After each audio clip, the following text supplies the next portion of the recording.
barasaabka gobolka Saraar Cali Maxamed Faarax oo weheliyo isuduwaha wasaaradda diinta iyo waqaafta ee gobolka Saraar Jaamac Axmed ayaa maanta waxay si rasmi ah u dhagax dhigeen laba masaajid oo hay'adda Islaamiga ah Al-Hayaat ay ka hirgelinayso magaalooyinka Wadaamago iyo Caynaba. waxaana ugu horreynba munaasabadii dhagax dhigaasi ka hadlay Cabdicasiis Salmaan Baasho oo ku hadlayay magaca shirkadda Caarsha Construction Company oo iyadoo ah shirkadda hirgelinaysa dhismayaasha masaajidadani. waxaan maanta dhagax dhigaynaa oo aan wakiil ka ahay masaajido laba ah oo ay ugu deeqday gobolka Saraar hay'adda Al-Hayaat Islaamiga oo aan kiisii koobaad ka dhagax dhignay maanta degmada Wadaamago. waxaan leeyahay barasaabka gobolka gudoomiyaha degmada iyo isuduwaha diinta iyo awqaafta waxaan idin sidaa labada masaajid oo idinka sida hay'adda Al-Hayaat Islaamiga.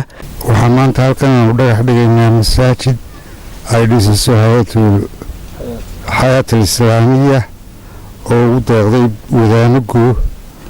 halkan waxaa ila jooga barasaabkii gobolka iyo isuduwada diinta iyo awqaafta iyo odayaashii Wadaamago oo dhan. masaajidkaas galabta ayaa la dhagax dhigay mashruucaasuna wuu soconaya haddii ay ugu bilaabmaya.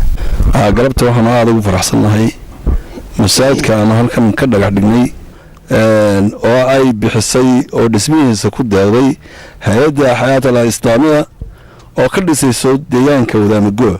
aad baan ugu faraxsanahay waanu soo dhaweynaynaa Al-Hayaat Islaamiga. aad iyo aad baan ugu mahad celinaynaa. waxaan ka codsanaynaa imika inta la dhisayaa sida uu noo sheegay injineerka waday waa qayb ka mid ah masaajidkuna si weyn oo ballaaran weeyaan 4 balood is weera.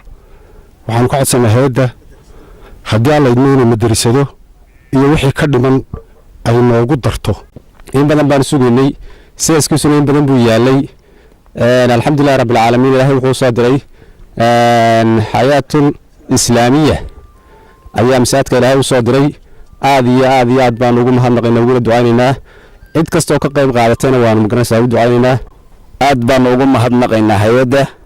waxaanu kaloo si wanaagsan uga codsanaynaa gobolka Saraar waa gobol ballaaran run ahaantii waxyaabaha aadka ugu hooseeyo ee ka dhimanna waxaa ka mid ah ilihii waxbarashada. fidinta diinta islaamku waa masaajid la dhiso iyo malcaamado iyo meelaha islaamka wax lagu baro carruurta lagu barbaariyo iyo fidinta diinta islaamku noqonaysa. marka waxa weeyaan maadaama aad fidinaysaan goobaha cibaadada iyo meelaha islaami lagu kobcinayo manhajka islaamiga ah aad baa ugu mahadsantihiin. Jaamac Boodacade TV qaranka Soomaaliland Caynaba.